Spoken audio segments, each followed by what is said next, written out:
Naku po, eto na.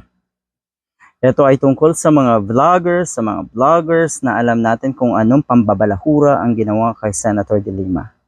Marami dyan. Malalaki.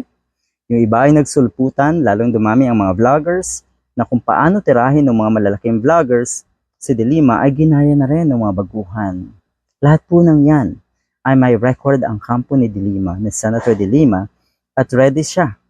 In the name of justice, ito ay hindi paghihigante.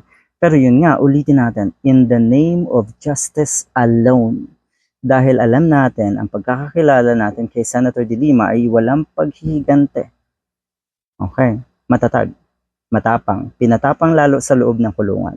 Na hindi natin, o siguradong hindi kakayanin ng mga katulad ni Digong ang pinagdaanan ng isang De Lima. Kaya talagang nakikita ko, sumisikat ang araw. Maganda ang hinaharap na bukas ng isang Senator De Lima. Totoo yan. Alright. Balikan natin yung mga vloggers, yung mga vloggers na nagmagaling, nagmarunong, at nagpagamit. Anong mangyayari sa kanila?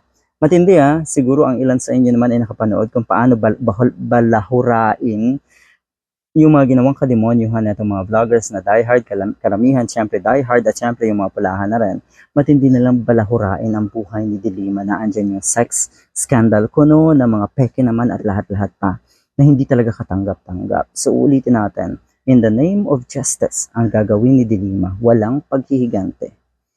Okay, De Lima is suing bloggers that degraded her as a woman. Yun, degraded her as a woman. The charges could include libel, cyber libel, defamation, slander, and assault. To honor former Senator Leila De Lima, who was granted bail last month, after almost 7 years in detention at Camp Crame for drug-related charges filed against her during the previous administration. Yan na. Gusto kong pangalanan yung ilang vloggers na yon. Dahil totoo, malalaki po talaga yung mga vloggers na nagbalahura, gumawa ng kademonyuhan kay Senator De Lima. Malalaki po talaga.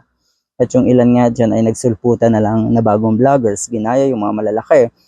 Kasi akala nila overnight, magkakaroon sila ng ganong kalaking platform din. At doon sila nagkamali, timbog kayo ngayon. Dahil ulitin ko, may record po ang kampo ni Senator De Lima ng mga pinaggagawa niya. Good luck. Ito yan. Freedom of speech is not absolute. Totoo. It has limits and boundaries. Go, Attorney Leila De Lima, hindi na uso ang radical love.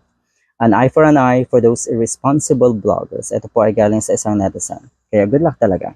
So ito pa yon. Sabi dito, former Senator Leila De Lima recalled now in 2016, she received offensive and unprintable comments after public prosecutors during the term of President Rodrigo Duterte accused her of receiving millions of pesos in drug money from convicted drug personalities during her time as Justice Secretary. At bukod nga doon sa mga komentong yon, doon sa mga offensive na mga ginawang article, hindi lang article, mga contents nga na itong mga vloggers na ito, abay naandyan nga rin yung kanyang sex video na pinakalat na itong mga honghang na mga diehard at mga palahan. Kaya talagang may kalalagyan itong mga vloggers na ito.